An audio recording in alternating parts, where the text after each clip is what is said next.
Well, it's the moment we've been waiting for. Well, some people have, some people probably don't know what this is, and some people probably weren't waiting for it. But if you are one of the people who are waiting for this, then it is come. Because here I have the Smith's Sectric timer thing. Now, yeah, I can't find much about these. I'm sure there was probably an advert or a name for this. I'm sure there was a name for it. Probably called something like I don't know, auto clock or something. I don't know. Smith's names were, I don't know. They all had a very similar. You could tell they were by the same person anyway. But it probably autogram or something like that. But yeah, this is a clock which not only reads the time out, but it controls something on and off. Actually, I'll say it the other way around. Not only is it a timer for something, but it also has a face. So it's like you know those timers you plug into the wall, and then you plug something into that to make it go on a certain time, like a radiator or a lamp. Well, this is like that, but not only does it do that, it also has a face, so you can read the time as well, rather than having to decipher it off some plastic disc. So it is a nice piece in a lovely Bakelite case with a nickel-plated square bezel and an aluminium dial. Very nice indeed. So, what do these little things do? Well, on the back of this clock, you'd think there'd be multiple controls. Maybe one to set the hands, one to do this, one to do that, one to turn it on and off. Well, actually, you've only got these two big knobs, but they have multiple functions. So, you have these two cables coming out the back first, actually.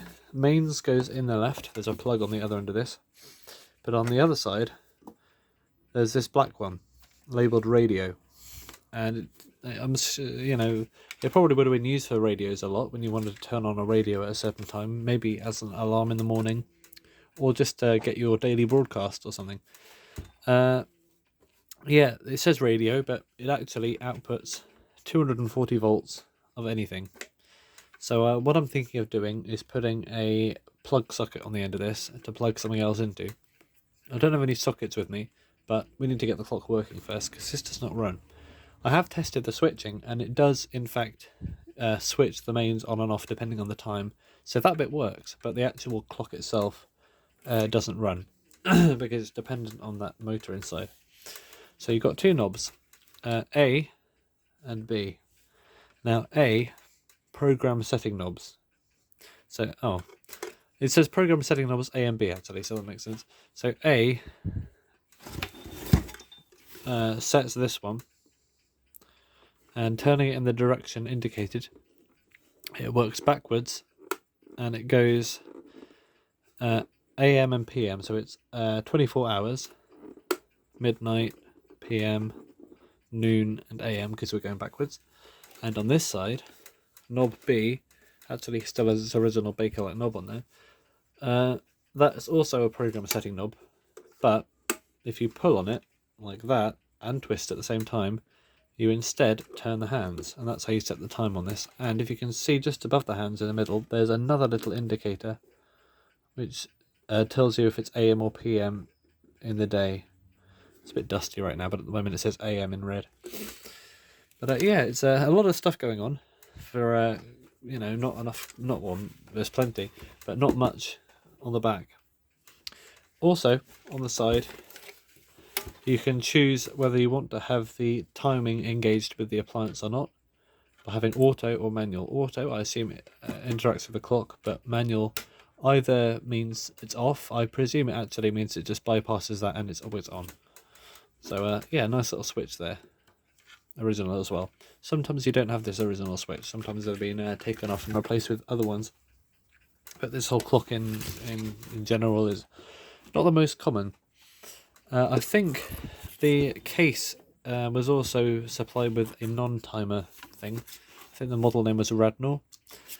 But this one, I've only ever seen the timers into this particular design of case. But I don't see why not. You could put Hang on, that was a terrible way to start the sentence. I don't see why you couldn't put this inside another shaped case with a square front if you really wanted to, but I'm not going to do that. Although I suppose I could put it inside here, but again, I'm not going to do that because I don't see why I should. So, enough chatter about the subject and more into the subject. There is something in there. I think it's a piece of dust or wood or something.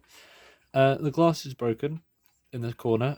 That is better than having no glass because it still somewhat protects the dial, but it does let it down a little bit, as does the dirty bezel and the drab case, which needs a polish. You can polish Bakelite, I believe, with oil or something like that. Yeah, let's get into the back of this. So, if I angle our down like that, this it's not, well, it's a kind of tripod, but it's also got this sort of neck on the top of it. It's like a bendy neck, and it's a bit awkward to use, but I think we've got a good view here. So, Smith's Electric, patents and stuff, 200, 250 volts, 50 cycles, made in England. Alright, let's just go for it. I think only one of these screws was original, because the back just fell off when I got it. So I thought, well, I haven't worked on it yet, but just to keep the back on and to have something to hold it together, I thought I might add a couple of more screws that fit, and also put this little black washer on there because otherwise you can't turn that, even though I don't have the original knob. So to take these knobs off, I think you just unscrew them in the direction opposite to the arrow. See, we've got a brass thread in there. And let's tackle these.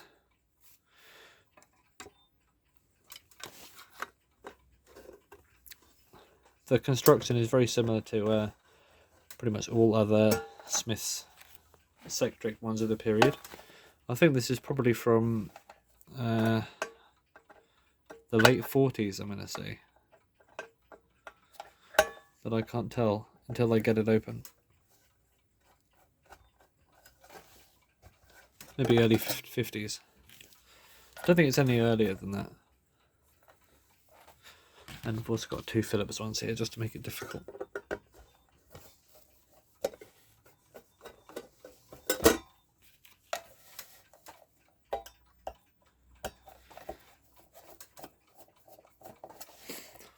I do really like the Smith stuff, I've got to say. The electrics especially, they made some great stuff. So here's the back. It looks like a sort of ghost, like a brown ghost or something, I don't know. And here's the inside. Well, that fills the case a bit, doesn't it? Right, we have this Bakelite case, but inside it is this great big brass thing. This on the back here is the coil. This in the middle is the rotor. That's the back of it. I'm not sure what this spring is for. I think it's to make it start in the right direction. However that works. The mains in the white cord go straight to the motor. It's AC. And then inside it you have these slightly dodgy looking cloth ones, which are solid as a rock.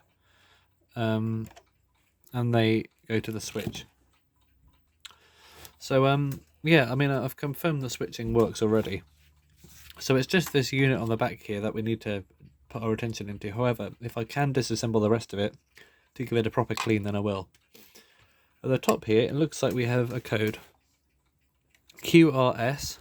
I think that's the model of this movement. QRS 201. That must mean something, but I think the first code is the type of movement this is. So yeah, they all have names like that. I think this is the Bijou motor, BJM. But underneath that we have 1248. So I think that might be the date code.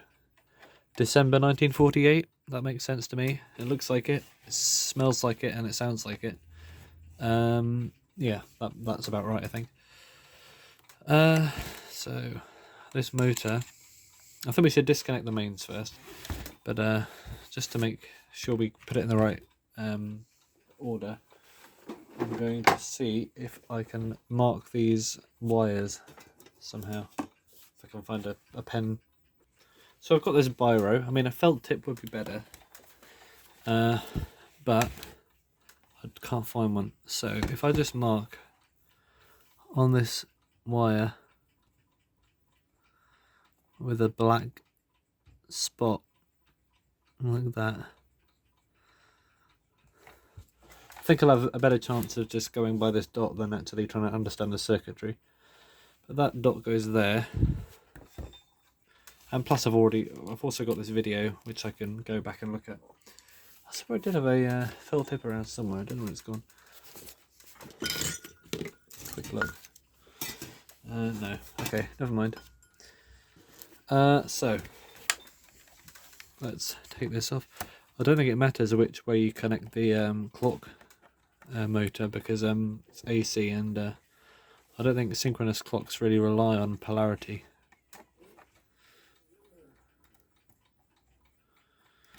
Because they start with a spring instead of actually the direction of the current.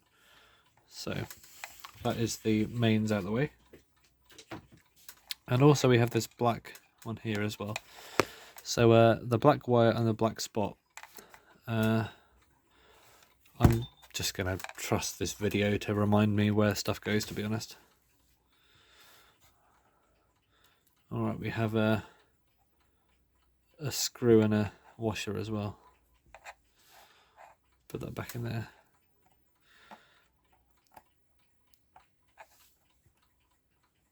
And I've already confirmed that this motor doesn't run, so I'm not saying it's broken permanently. I'm just going to see if I can take it off and isolate the issue. It's either the coil's gone or it's just really dirty. I'm hoping that it's dirty, but I do have a spare one just in case. So I do have this, which is another spare motor. This one does run.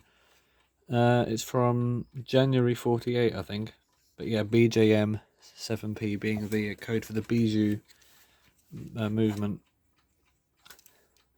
Yeah, I think I've serviced this one just for fun. But I don't have an hour pipe to go on it because it just came as a loose movement. So yeah, well, what's next? Well, we got these wires disconnected. I think we can try and take this whole thing out unless there's a way to... So yeah, it looks like we have to take this whole thing out before we can take the motor off independently. So let's just unscrew these big ones.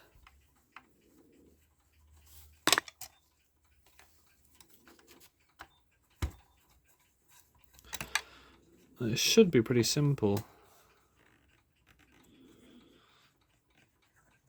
I think I'll also take the switch off as well because it's connected to the movement.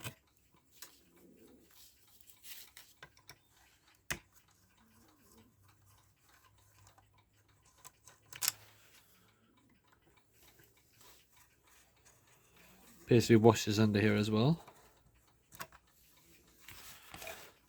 And the switch. Just a case of unscrewing the thing on the front, isn't it?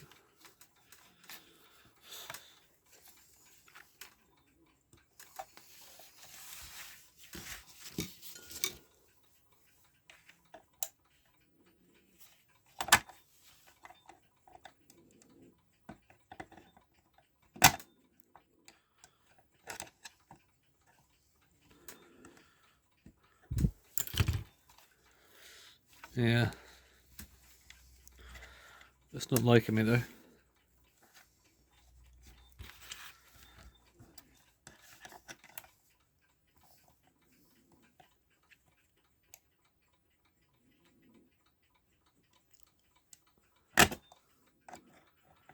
This is stiff. I think it must have been cross-threaded at some point. Oh. I should really put something on these pliers to protect it, but I don't have that. Alright, there we go.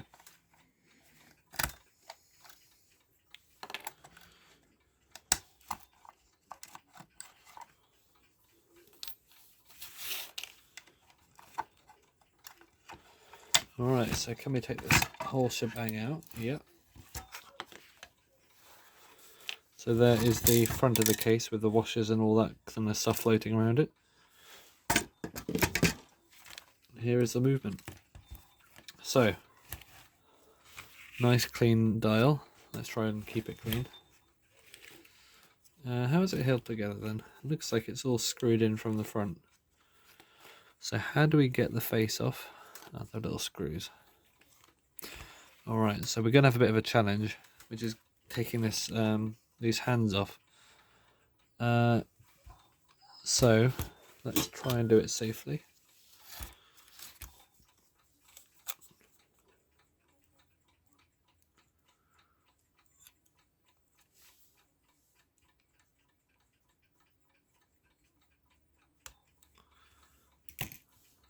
There's one. And this one, pulled off of the fingers. Alright, that's pretty good. And now we have two tiny little screws. Do I have a tiny screwdriver? Somewhere I do, I know it. Aha. No, that's not it. I saw it a second ago as well.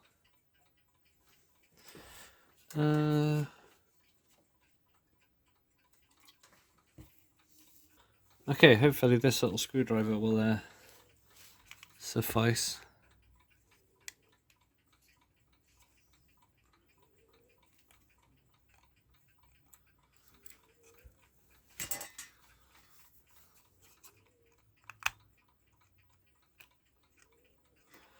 I don't think I usually have to take this kind of stuff off, but with this one it's all connected underneath here. So I presume I do.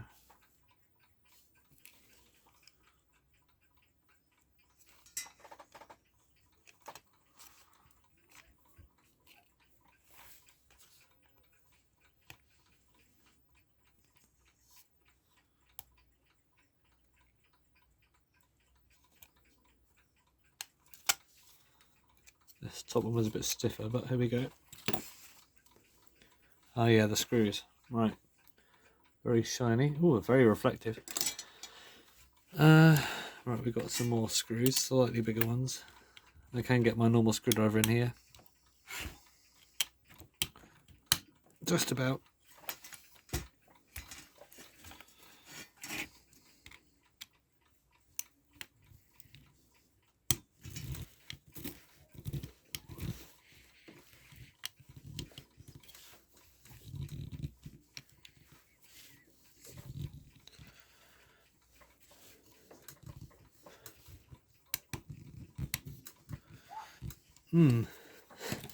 Then we're actually just rotating the thing underneath.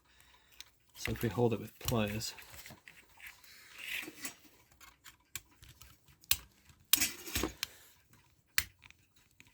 It's just too stiff. Well, how about instead we unscrew the pillars from the underneath. A bit awkward, but I think it's just as effective. And we'll still get access to the same stuff.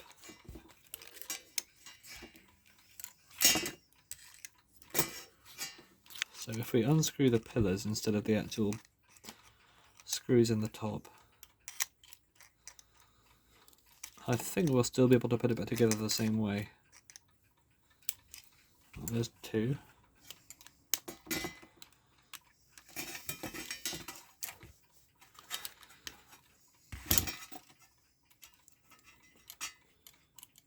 There's three.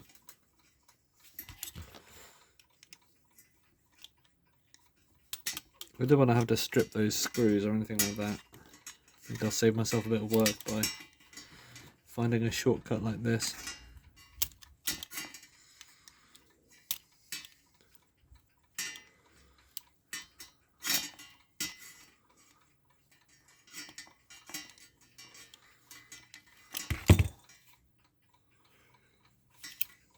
Nearly there.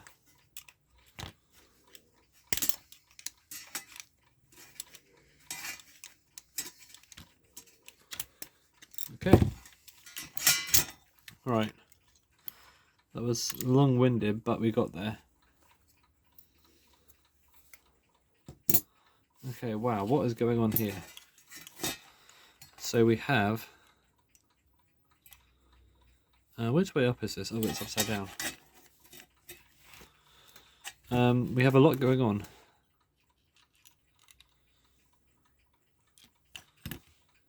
These are separate things, are they? Let's put a note on this. This is the left one.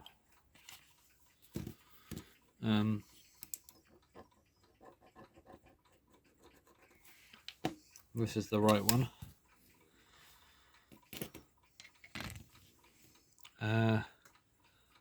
Okay, we've got these under here, so left and right again. I think these are the same, but that's just in case.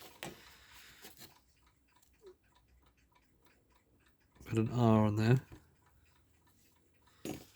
And an L on there.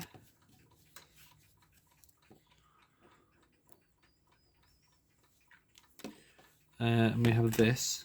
Why did the other one was connected to the front bit? And then we have this. So yeah, a lot going on. I'm not sure quite yet how this all works as a switching device, but I'm sure we'll work it out at some point. And this comes off with the motor. Okay, so how do we get the motor off? Ah, there we go. Well, the things that hold the motor on are behind here, so let's try and get this off as well. How though? This is held... Oh, this is just press fitted on. Okay. Let's make sure we get that back on in the right way. And there's a big E clip here. Or C clip actually, isn't it? Whatever this kind of clip is.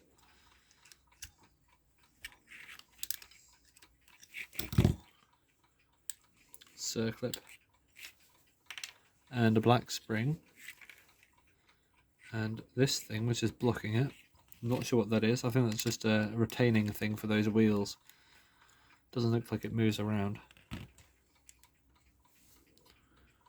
Okay, still a lot going on. Big wheel there, big wheel there. 2 washers which will no doubt fall off at some point. And to hold the motor on, we've got this, this and this. So we've got these 3 screws. So let's take this off, which is blocking the way again. This is the switching thing, I presume. Little contacts on the ends. Okay, it's all getting into dangerous territory for me, stuff I don't know about. This washer will come off with the motor, I think. And now we have these, oh, we got 4 actually. We have 4 screws, so we got 1 down here. We have 1 up there.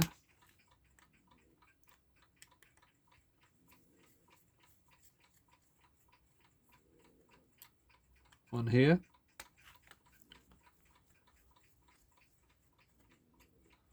And 1 here.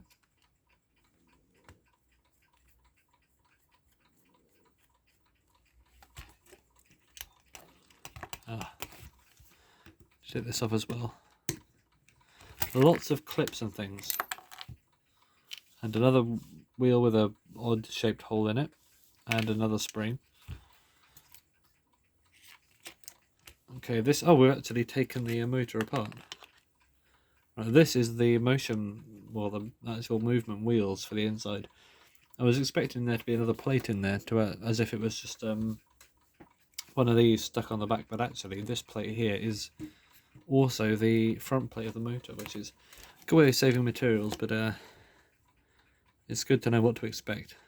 There's also a cork thing here. Oh, don't want to break that. This is all very sticky. So here is the motor goings on. I'll put this in a separate thing actually. So I've worked on these before, but they are quite fiddly. It's good to know what to put back in the right place. That's new.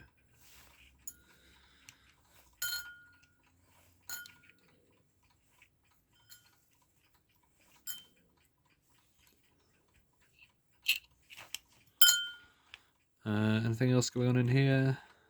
Not really. Let's take the actual, what's the name, off as well, just to check out the rotor. May as well. What we might end up doing is just replacing the coil inside, or this assembly screwed onto the back with the other one.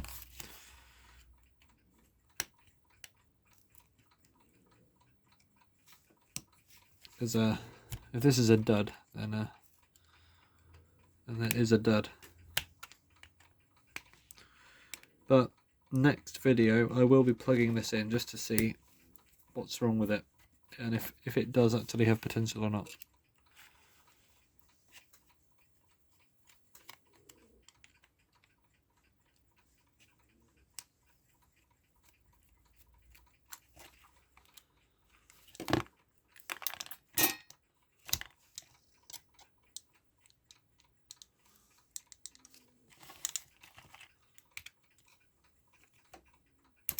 It's held on by that thing, isn't it?